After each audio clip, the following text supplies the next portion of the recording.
Hello everyone, welcome to Analog IAS Current Affair Analysis for 28th August 2020, and these are the couple of articles we'll be dealing today. So the first article for the day is taken from the Hindu and it is titled India Can Be a Weapons Supplier. This is a statement given by our Prime Minister when he was addressing the media. So in this media conference, he highlighted the importance of self-reliance in defense manufacturing and its potential in generating revenue for the country, and also the long pending issue of the corporatization of the ordnance factory boards. So recently, the Ministry of Defense has formulated a draft Defense Production and Export Promotion Policy 2020. So in this, it was envisaged that there is an overarching guiding document requirement, and that document shall provide for a focused, structured, significant thrust to defense production capabilities of the countries. So the next objective after increasing the defense production capabilities was to ensure self-reliance. Now this self-reliance is also followed up by the next logical step of export. So what are the various goals as a part of this policy? The first one is to ensure that there is a turnover of 1.75 lakh crores, and within that there shall be at least 35,000 crores worth of export, and this is to be attained by the year 2025. The second one is to develop a dynamic, robust and competitive defense industry to meet the needs of armed forces. The third one is to reduce dependence on imports and encourage the policy of Make in India. The next one is focusing on R&D and creation of intellectual property and emphasize on safeguarding this intellectual property rights. So what are the broad outline of the strategies that were laid down in this document? The first one is pertaining to the procurement reforms. So the document says that there should be a project management unit which will be set up for the development and production of technologies. So all the costs which are involved in the development and the entire life cycle of that particular research, whether it is the requirement of platforms, equipment or weapon systems, everything, it should be taken care by this PMU. The second one is to move away from the licensed production to design, develop and produce indigenously. The next step is to ensure that there is a technology assessment cell for long-term integrated perspective plan. So this would focus on creation of that intellectual property. So this technology assessment plan would also assess the industrial capability for every aspect of production, whether it is design, development, production or even re-engineering for production of major systems. The second policy focus is on indigenization. So as a part of this indigenization, we are focusing on MSME industry. The indigenization policy wants to create an ecosystem where imported products are discouraged and MSMEs are encouraged to produce the small products. So there is a possibility that more than 50 startups which are created right now will be upgraded for military usage technologies and to produce those products. So the next step is to optimize resource allocation. Now what does it mean? Today we spend a significant amount of our defense budget on salaries rather than production and research. So the government wants to tap in all the available resource and increase the efficiency with which we utilize our resources. The next aspect that the document talks about is investment promotion and ease of doing business. So there is a large aerospace market which is witnessing passenger traffic and increased military expenditure. So as a part of this plan, the government also wants to encourage the aerospace industry. So India's rank in the World Bank's ease of doing business has been rising in the past few years. So this is expected to increase the investments in the defense sector.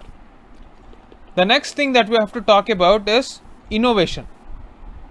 So when we're talking about innovation, we are emphasizing on creating more than 300 startups with products and technologies that would cater to the military in the next 5 years. So as a part of this, there is a platform called IDEX. So this is short form for Innovations for Defense Excellence. This has been operationalized and to provide necessary incubation and infrastructure support, everything is being done. So after this, there is an overarching scheme called the Mission Raksha Gyan Shakti. So this scheme was expected to promote a greater culture of innovation, especially within the defense public sector undertakings, to scale up for promoting the creation of intellectual property. So this is the framework in which our Prime Minister has been talking about. As a part of this plan, there were a few defense industrial parks and industrial corridors set up in Uttar Pradesh and Tamil Nadu because they have a existing ecosystem of defense industries. If all these are executed properly, as envisaged by our Prime Minister, India can be a major weapon supplier for many economies, and also it would augment the defense capabilities of our own country and also create an ecosystem where a lot of jobs are created. That is the gist of this article. This article is taken from the Indian Express and it is titled "The Quota Within the Quota Debate." So yesterday, a 5-judge constitutional bench of the Supreme Court opened a case regarding the subcategorization of SCs and STs. Now, what do you mean by subcategorization? So, SCs and STs are together clubbed and given a total reservation of 22.5%. Now, there is a lot of internal competition and allegations that there are certain scheduled castes and scheduled tribes which had historically a sort of a benefit than the remaining scheduled castes and scheduled tribes. So there was a objective necessity to ensure that the unprivileged sections of the SCs and STs also get the reservation benefits. However, in 2005, a 5-judge Supreme Court bench itself declared that state governments do not have authority to say that they can subcategorize SCs and STs. Now, what is the conundrum here? So, definitely the Supreme Court can overrule its own judgment from the past. However, in this case, the judgment which ruled in favor of giving preferential treatment also referred this to a 7-judge constitutional bench, which will look into this issue in the future. So, since a bench of equal strength cannot overrule a previous decision, this decision was taken. In this context, you have to understand what do you mean by presidential list. So, the Constitution, while saying that there is a possibility or provision for SCs and STs to have better treatment, whether it is to achieve equality, it however says that it does not specify the castes and tribes which are called to be scheduled castes and scheduled tribes. This power is left to the president himself. So, as given in Article 341, so there are a certain number of castes which are notified, and these notified castes are called scheduled castes.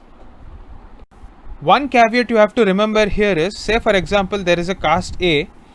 If it is a scheduled caste in Rajasthan, it doesn't mean that it is automatically a scheduled caste in other states like Gujarat also, unless and until, as per the list that is prepared by the president through the provisions of Article 341, if that list specifically mentions that the caste A is also a scheduled caste in Gujarat, not just Rajasthan, only then it can be a scheduled caste in that state. So in this 2005 case, it also notified that the Supreme Court notified that the power to notify the inclusion or exclusion of a caste as a scheduled caste is with president alone, not with the states. So the next important question that we have to ask is, if indeed the court is okay with subcategorizing SCs and STs, what are the parameters? For this, we have to look at the 2018 Jarnail Singh case. In this case, the court held that the objective of reservation is to ensure that all backward classes move hand in hand, and that will not be possible only if a selected few people get into the services of the government. But in 1976, there was another argument that SCs are not castes but they are a class. So, this argument is also against the idea that was presented in Jarnail Singh case. So, therefore, we have to look at the judgment that will come out after this 7-judge constitutional bench comes up with its judgment. That is the gist of this article. This is a very important article. Please note this.